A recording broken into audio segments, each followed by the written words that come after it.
여러분의 가정과 영혼에 우리 하나님 주시는 은혜와 평안이 있기를 주의 이름으로 축복합니다. 네. 1700년대 미국에 벤자민 프랭클린이라고 하는 사람이 있었습니다. 미국 건국의 아버지라고 하는 그런 별명도 있습니다. 그러면 미국이 1776년에 독립선언 했습니까? 연도를 정확하게 모르겠는데 거기 독립선언문 만드는데도 참여하신 분이죠. 그런 우스갯소리가 있습니다. 벤자민 프랭클린은 김일성 할아버지보다 더 힘이 세다. 북한에서 있는 농담이랍니다. 왜냐하면 벤자민 프랭클린이 $100짜리에 사진이 들어갔으니까 김일성 할아버지보다 벤자민 프랭클린 할아버지가 힘이 더 세다.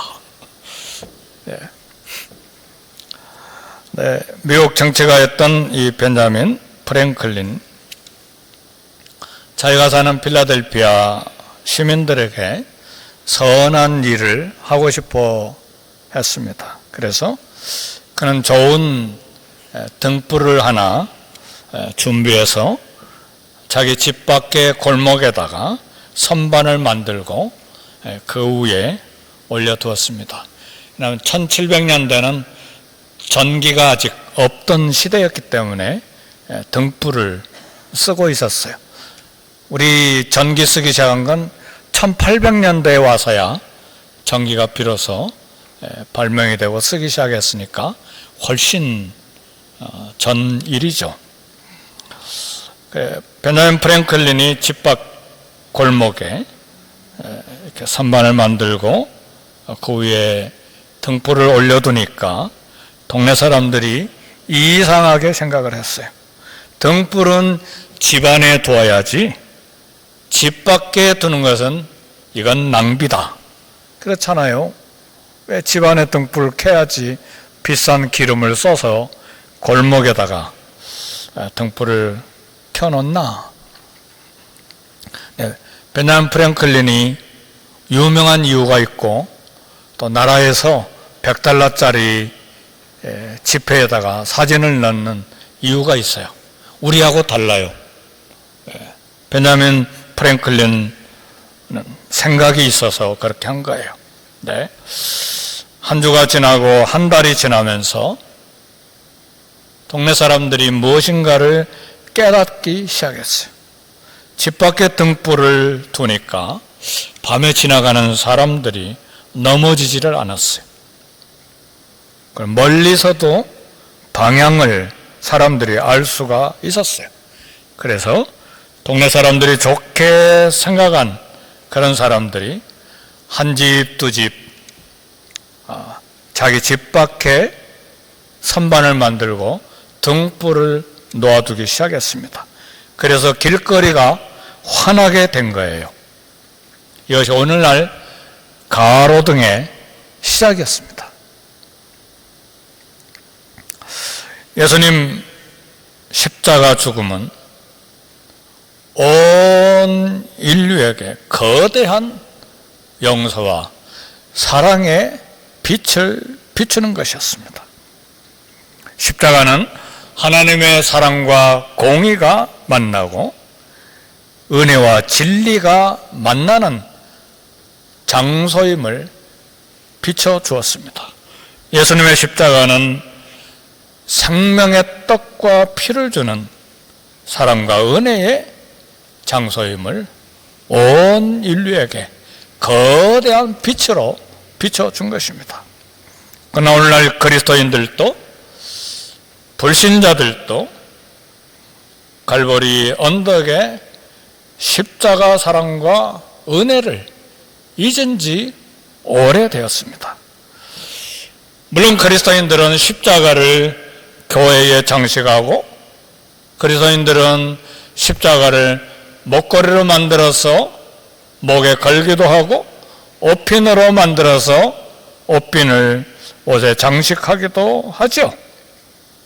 그리고 십자가에 대해서 늘 말하고 듣는 일에 너무 익숙해져서 십자가 해도 맹숭맹숭 덤덤하게 되었습니다. 그래서 비기독교인들은 십자가를 그저 패션 액세서리에 불과하다고 생각을 합니다. 그러나 십자가 처형을 직접 구경한 사람들, 본 사람들은 십자가 의미가 완전히 다릅니다. 십자가는 비인간적이고 치욕스러운 고문 도구이고 사람을 죽이는 사형틀이었습니다.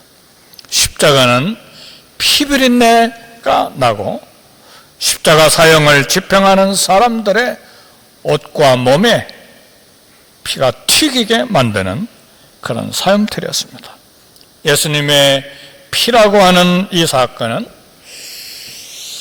베들레헴 어린이들의 피가, 학자들은 말하기를 그 당시에 인구 비율로 볼 때에 헤롯 대왕이 적어도 2살 아래 어린이들을 20명에서 30명은 피가 나게 죽였다. 이렇게 이야기를 합니다. 그래서 예수님의 피는 베들레헴 어린이들의 피가 흘릴 때 시작이 된 것입니다. 그리고 예수님의 피는 예수님 십자가에 죽으실 때 절정을 이루었습니다. 왜 예수님은 사랑과 진리를 가르치시고 기적을 행하신 분이신데 불법으로 죽임을 당하셨는가? 왜 예수님은 다른 사람들처럼 장수하지 못하시고 그렇게 젊은 나이에 죽으셨는가? 왜 예수님은 그렇게 끔찍하게, 그렇게 잔인하게 십자가에 죽으셨는가? 그래서 오늘 설교의 주제는 예수님의 십자가의 죽음으로 인한 새롭게 제정된 이 성만찬, 성찬식과 또 성만찬이 우리에게 주시는 새 언약에 관한 말씀을 나누기를 원합니다. 먼저 유월절 만찬, 지금 오늘 본문은 유월절 만찬을 이렇게 베푸신 제자들과 함께 만찬에 참여하신 예수님의 모습이 소개되어 있는데, 유월절은 이스라엘이 애굽에서 400여 년 동안 노예로 살 때에 어린 양의 피를 통해서 해방되는 것을 기념하는 날이 유월절입니다. 죽음의 천사가 애굽의 모든 사람의 집에 장자들을 다 죽일 때, 왜냐하면 이스라엘 백성들을 노예에서 해방시키라고 하는 하나님의 명령을 계속해서 거부했던 애굽의 바로왕 파라오를 심판하기 위해서 10가지 재앙을 하나님 내리실 때 마지막 재앙으로 애굽의 모든 장자들, 모든 가정의 장자들, 심지어는 하인과 종들의 장자들까지, 황제의 장자들까지 다 죽이는 그런 무시무시한 그런 심판 때에 어린 양의 피가 좌우 문설주와 문인방에 발라진 집들은 죽음의 천사가 건너뛰었습니다.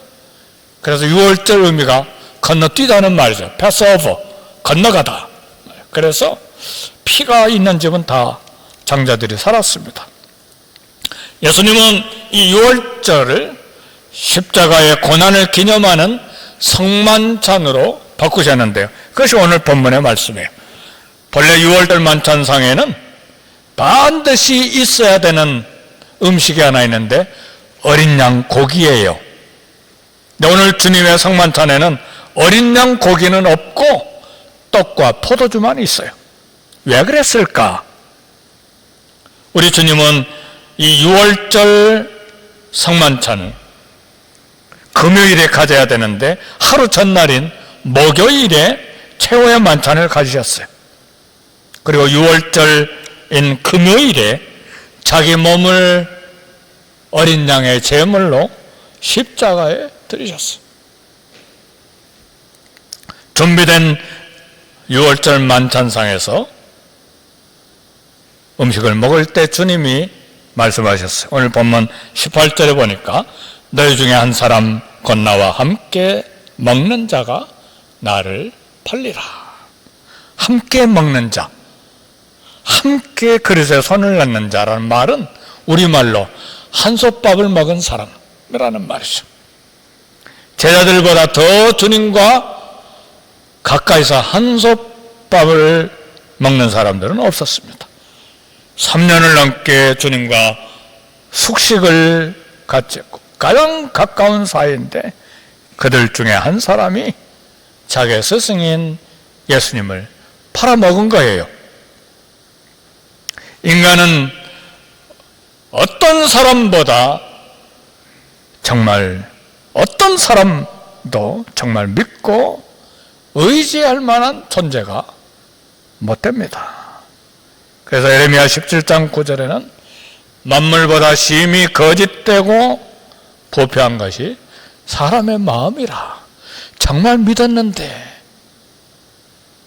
나를 배신하다니, 정말 믿었는데 뒤에서 비방하고 흠을 잡는 소문을 내다니, 정말 믿었는데 둘이 약속한 말인데 모든 사람들에게 다 공개를 해버리다니, 인간은 믿을 바가 못돼. 어제는 믿었는데 내일은 믿지 못할 사람이 인간입니다. 그래서 인간은 언제라도 신의를 버리고 상처를 줄 수 있는 존재임을 알아야 돼요. 왜 그러는가? 이웃이 나빠서가 아니에요. 바로 나도 나를 믿을 수 없는 존재라는 사실을 알아야 돼요. 여러분 자신을 믿을 수가 있어요? 어젯밤에는 기쁘고 찬송하고 감사가 넘쳐서 밝은 얼굴로 대화했는데 아침에 일어날 때는 심각하잖아요. 나도 나를 믿을 수가 없어요. 이게 인간이죠. 우린 그리스도 안에서 형제자매 그들의 말과 약속을 믿어줘야 합니다. 그러나 주 안에서 같은 크리스찬이라도 사람은 영원히 신뢰할 대상이 아닙니다. 따라서 하나님의 말씀을 덮어두고 사람만 의지할 생각은 내려놓아야 합니다. 깊게 의지하고 깊게 신뢰할수록 상처와 배신감은 더 깊어지기 때문에 나를 비롯해서 이 목사를 비롯해서 그 말이 아니라 각자 우리 자신 나를 비롯해서 모든 사람이 영원히 신뢰할 대상이 되지 못한다는 말입니다. 우리가 끝까지 믿고 의지할 유일한 분은 우리 예수님, 우리 하나님 뿐입니다. 가룟 유다는 탐욕으로 마음그릇이 더러워져서 주님을 팔아먹은 인생이 됐어요. 그릇 재질이 금이든 은이든 질그릇이든 깨끗하면 하나님께서 귀하게 쓰십니다. 베드로는 깨지기 쉬운 질그릇처럼 볼품이 없었지만 깨끗한 그릇으로 쓰임을 받았어요. 그래서 우리는 늘 기도할 때 하나님, 깨지기 쉬운 나 질그릇인데 이 질그릇에 보배로운 그리스도를 담아주셨으므로 하나님이여 성령님이여 깨끗한 그릇으로 하나님의 손에 쓰임받게 해주세요. 이런 기도를 늘 하셔야 돼요. 평생에 해야 돼요. 사람과의 관계나 물질 관계나 또 우리 행하는 모든 삶의 과정 속에서 하나님, 깨지기 쉬운 질그릇입니다. 어제는 담대했지만 오늘은 상처를 받고 밤새 눈물을 흘린 깨지기 쉬운 그릇. 어제는 깨끗하고 정직하고 거룩했지만 내일은 남을 속이고 남을 배신하는 깨지기 쉬운 질그릇. 그러나 깨지기 쉬운 이 질그릇 안에 보배로운 그리스도를 담아주셨으므로 주여 평생의 이 신앙 여정 걸어가는 동안에 깨끗한 그릇으로 쓰임받게 해주세요. 우리는 연약함을 인정해야 돼요. 스스로도 인정하고 이웃도 연약한 그릇임을 인정해야 합니다. 두 번째 우리가 생각할 것은 생명의 떡과 언약의 피에 관한 것인데, 마가복음 14장 22절에 보니까 그들이 떡을 먹을 때에 예수께서 떡을 가지사 축복하시고 떼어 제자들에게 주시며 받으라, 이것은 내 몸이니라 하시고 그랬습니다. 우리 주님이 축복하시고 나눠주신 이 성찬떡은 그리스도의 몸을 상징합니다. 우리가 이 떡을 먹음으로 그리스도의 몸에 동참하는 것입니다. 그리스도께서 십자가에 못 박히심을 당할 때 나도 그리스도와 함께 못 박힌 것입니다. 우리가 이 떡을 나누므로 예수 그리스도의 몸에 이처럼 동참하는 것입니다. 구약 이스라엘 백성들은 광야에서 만나라고 하는 특별한 음식을 먹었어요. 사람이 땅에 씨를 심어서 수확한 음식을 먹은 것이 아니라 하나님이 특별한 방법으로 공급한 음식이에요. 그것도 40년 동안 먹었어요. 근데 이 만나를 먹었던 이스라엘 사람들은 광야에서 다 죽었습니다. 이 만나가 이스라엘 백성들에게 영생을 주지 못했다는 말씀이에요. 그러나 생명의 떡이신 예수님을 먹는 사람은 영생을 얻게 됩니다. 요한복음 6장 49절 51절 보니까 너희 조상들은 만나를 먹었어도 죽었거니와 그랬어요. 이 조상들은 광야 40년을 지난 장정 60만 명, 200만 명의 백성들을 두고 하는 말이에요. 광야에서 만나를 먹었어도 죽었거니와 나는 하늘로서 내려온 산떡이니 사람이 이 떡을 먹으면 영생하리라.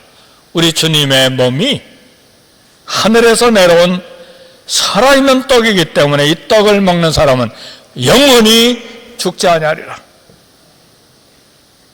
우리가 성찬식에 떡을 먹을 때마다 생명을 주신 예수님을 생각하고 감사해야 됩니다. 예. 지금 이 성찬식에 포도주 한 잔, 떡 조각 하나 먹으면 영생하리라 그 말씀이 아니에요. 우린 기념할 뿐이에요. 생명의 떡, 하늘에서 온 산떡이신 나를 위해 십자가에 몸이 찢기시고 나를 위해 피를 흘려주신 그 예수님을 믿는 것이 산떡이신 예수님을 먹는 것입니다.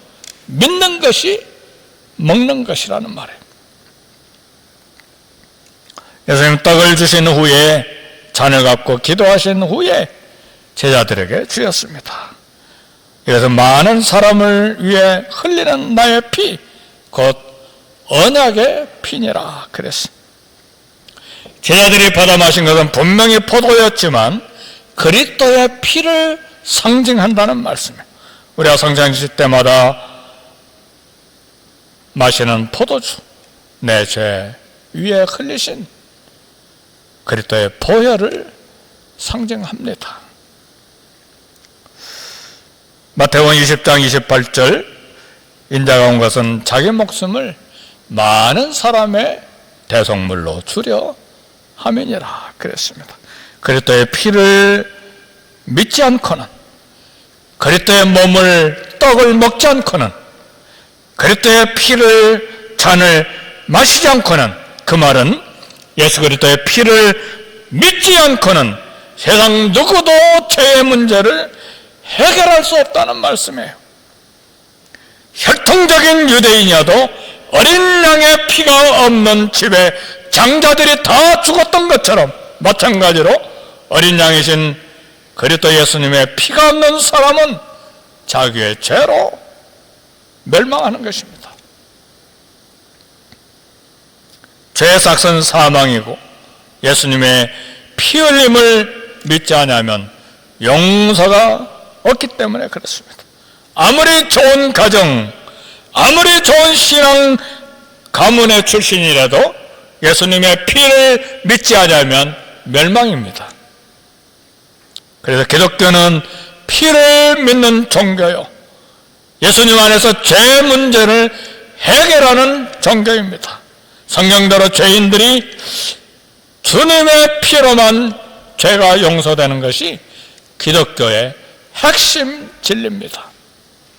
모든 사람들은 예수님의 피로 죄세심을 받고 하나님의 자녀가 되고 하나님의 가족이 되는 것입니다.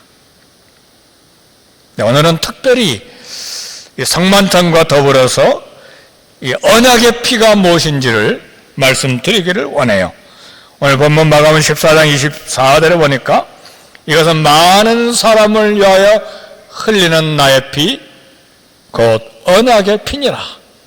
언약이라는 말은 약속이라는 말인데, 일반 약속은 맺었다가 깨지기도 하고 없어지기도 하고 무시하기도 하고 그러잖아요. 언약은 카비넌트인데, 카비넌트라는 말은 좀 해석이 필요해요. 구약적인 배경이 필요해요. 카라트 베리트라고 하는 히브리 말이 있는데, 베리트는 언약을 말하고 카리트라는 말은 칼로 자른다는 말이에요.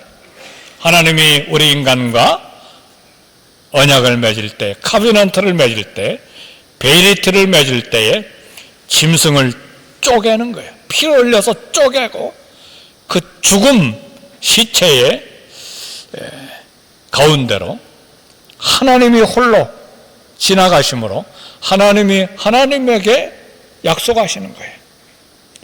하나님이 인간과 약속을 맺지를 못했어요. 왜냐하면 인간과 언약을 맺은 건 계속해서 깨뜨리니까, 아무도 지킬 수 없었으니까.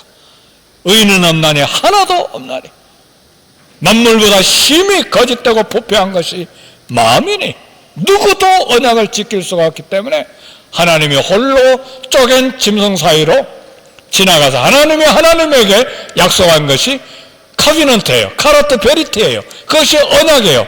그래서 하나님의 카비넌트는 약속이라고 말하지 않고 계약 혹은 언약이라고 말하는 거예요. 하나님 우리를 구원하시기로 약속하신 그 약속은 언약이에요. 네. 언약의 피니라. 고린도전서 11장 25절에는 이르시되 이 잔은 내 피로 세운 새 언약이니, 구약에서 맺었던 언약이 아니라 예수님의 피로 새로운 뉴 카비넌트를 만들었다는 말이에요. 예수님의 피로. 율법으로 맺은 언약은 그걸 통해서 구원을 받을 수가 없기 때문에 아무도 구약에 맺은 언약으로는 구원받을 수가 없기 때문에 내 피로 세운 새 언약, 예수님의 피로 세운 새 언약, 은혜의 계약이라고 말해요. 은혜의 계약.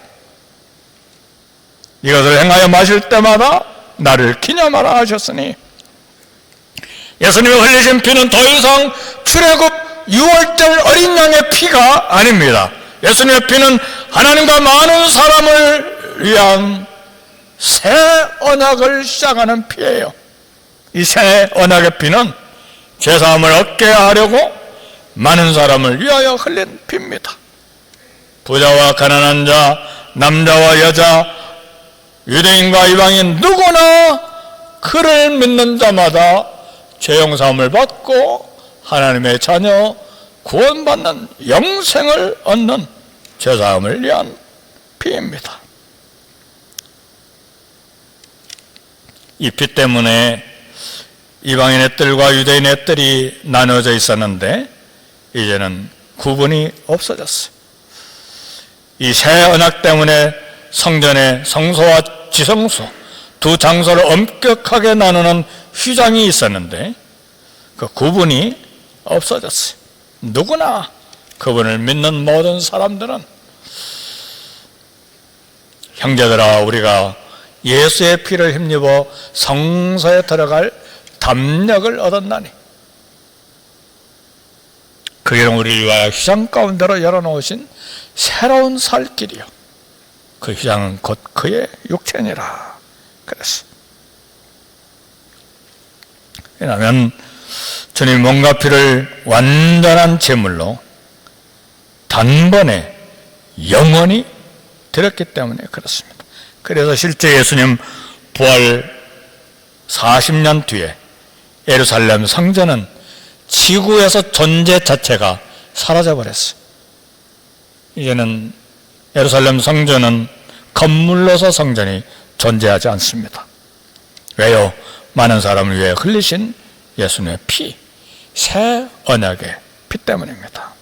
그래서 성찬식은 용서와 구원의 새 언약을 주신 주님의 몸과 피로 이루어진 것이고, 그래서 우리는 성찬의 떡과 잔을 통해서 넘치는 하나님의 은혜, 넘치는 사랑, 강물처럼 흘러넘치는 이 은혜를 기념하는 것입니다. 하나님과 맺은 새 언약, 아들의 죽음으로 나를 구원하시기로 하신 이 언약, 하나님은 새 언약의 피로 저와 여러분을 구원하시는 약속을 지키셨습니다. 오늘 십자가는 하나님의 용서, 하나님의 사랑에 대한 하나님의 약속의 성취입니다. 질문합니다. 십자가 은혜, 십자가 사랑으로 구원받은 나는 하나님과 약속을 잘 지키십니까?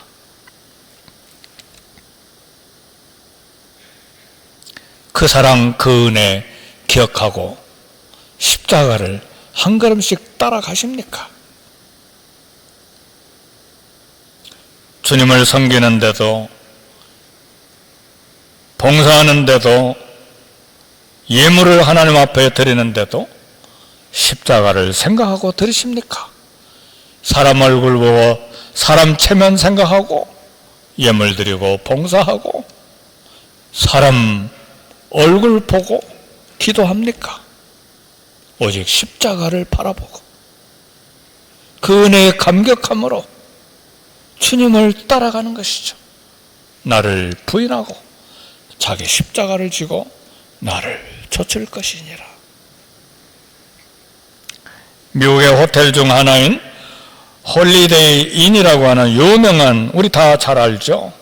고속도로 달리다가 다른 도시에 가면 홀리데이 인이라고 하는 호텔이 보이는데, 클라이모 회장은 임기 중에 수백 개의 호텔을 운영하면서 자기가 회장으로 있는 한 홀리데이 인 호텔 내에는 절대로 카지노를 두지 않겠다.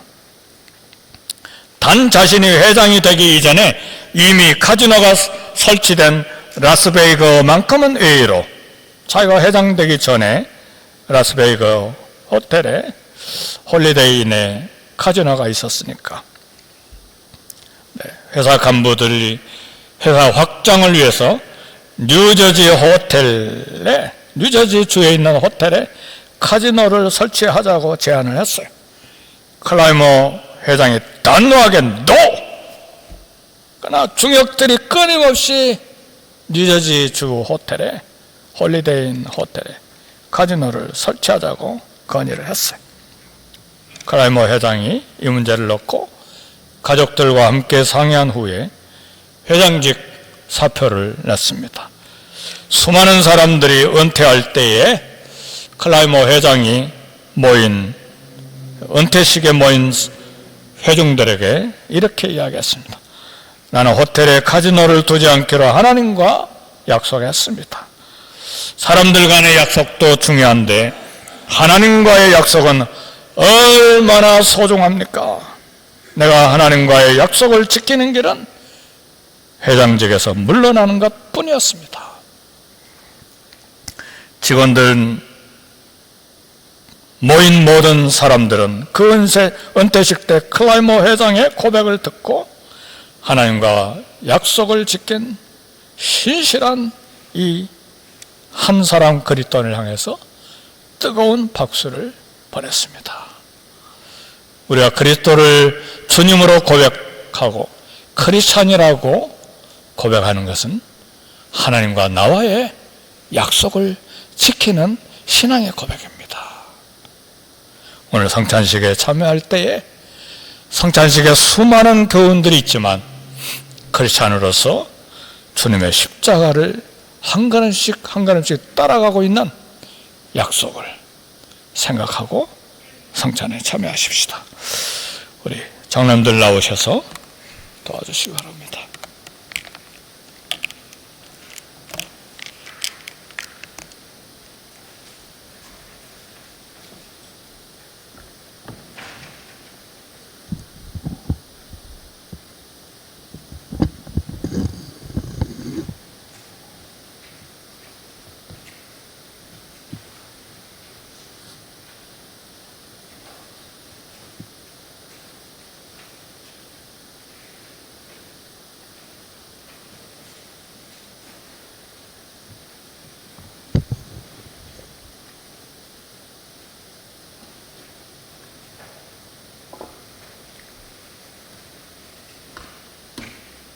두 개죠?